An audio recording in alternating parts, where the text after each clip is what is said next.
But you see now, they're addressing the problems. Do you know what I mean? Yeah. Them man brought through Saliba, they brought through that Gabriel. Like, Arsenal's defence for me, shocking. You know what I'm saying? And now they're actually addressing it.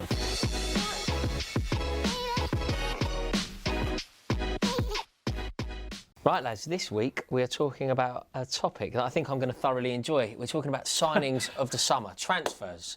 Who has done the best bit of business? This is the Chelsea view, this one, isn't it? Yeah, that's why it's in. You've signed everyone. Yeah, I think look, it's been a very, very exciting window. Obviously, we sat one out last year, though. So we're playing catch-up. That's why we've made so many radical signings. Thing is, we've made some really exciting signings going forward, but the one I'm so happy about is Ben Chilwell. Like, we really needed reinforcements there, and we've got them. And the thing is, it gets to the stage now where it's sort of good value. I know it's expensive, but anything sub 50, I think, is good value these days for an English international. You could have got many better left-backs than Ben Chilwell. You bought him because he's English, you know what I mean? And you needed to fill that English quota. Obviously, we've signed a right-back. You know what I mean? You may know him as Matt Doherty. I call him Roberto Carlos, fam. You know them way there. Yeah, you man continue to laugh, but it is what it is. Like, with you may think Chilwell was good value for money, innit? But I don't even care what you think, because you thought Tammy Abraham, you were comparing him to Harry Kane the other day, bro. But with our signings, yeah, like, you can laugh all you want, innit? Because my team, like, he's a good player. Obviously, I know Tottenham need to be bringing in some household names, but at the same time, we're a club that bring in players and they do well. Like Dele Alli, who was he?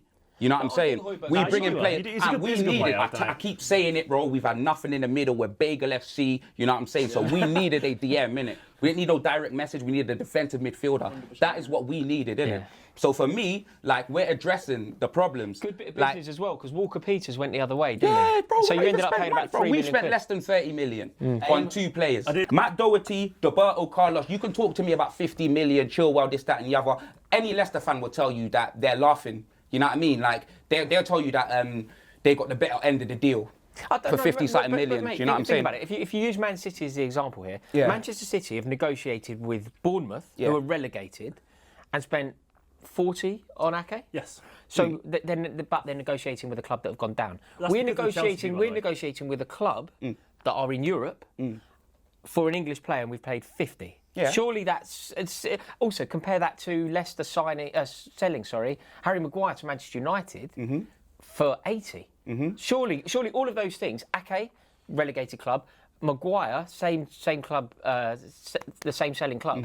Surely those two things prove that Chilwell is good. No. Well, I think there is when you're negotiating with a club that have gone down, I think 40 is extortionate.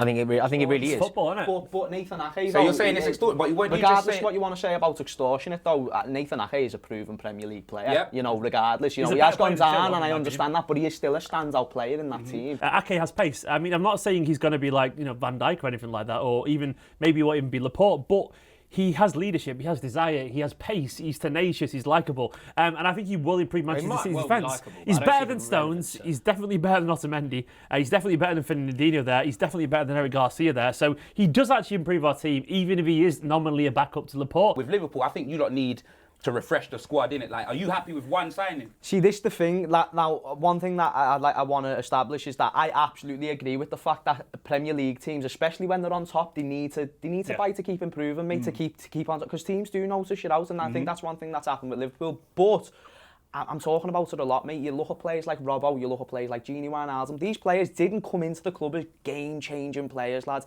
Gini Wijnaldum went down with Newcastle. Robbo went down with Hull. We got Robbo for 8 million. Everyone's saying, why are we getting these type of players when we want to compete? I do think that ultimately you do need to really invest. Like, I know from following Chelsea like 15 years ago when we were amazing, we won the league. Yeah. In that summer between where we retained it. Yeah.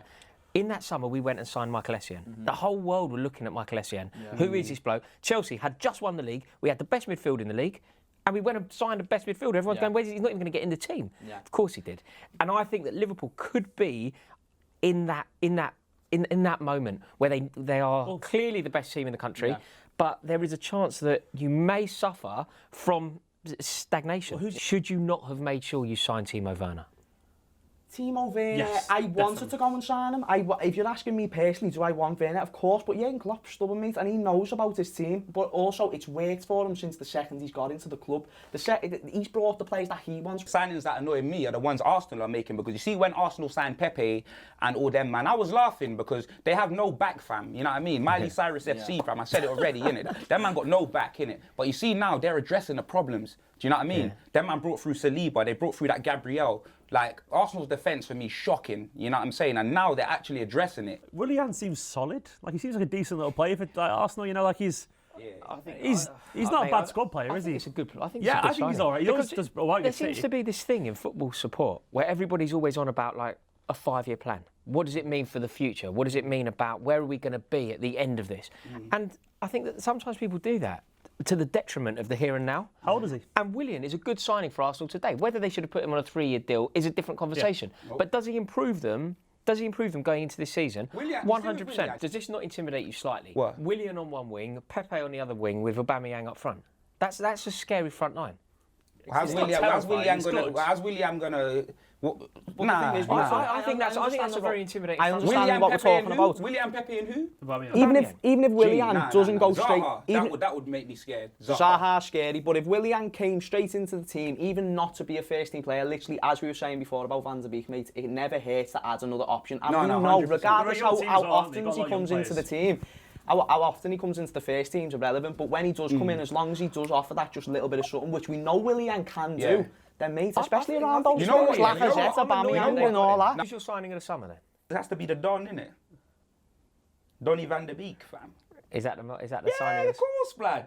I'm jealous of Timo Werner because he's essentially like he reminds me of Aguero a little bit, and that's like I'm not saying he's going to reach that level, but I would have loved him at City because City need a potential Aguero replacement at some point, so I would have loved him. Do you know how lovely it is to hear you say that? Because it feels Stylistically, like the first time for such a long time that Chelsea have signed a player that everybody else wanted. I was going to say, Rory, though. I can't remember. I genuinely can't remember the last time. Maybe N'Golo Kante. The last time that Chelsea signed a player, that it's a statement, isn't it? So for my sign, to be honest, mate, as a Liverpool fan, I really wanted Werner. Like I'm not, like I don't want to just even copy your answer, mate. It's just genuinely on. No, like true, he's good. I just think even the natural attributes that he has as a striker, I don't see how it doesn't work in the Premier League. Like I can understand that it could not because the Premier League's a very difficult league to come to, but what you've seen from him so far, mate, he just looks class. Yeah. Right, there we have it. Thank you all so much for watching this episode of A Tenner Said. Will you please do us a favour and click the subscribe button? And as always, comment below. Let us know, who do you think is a signing of the summer? And if you don't say Timo Werner,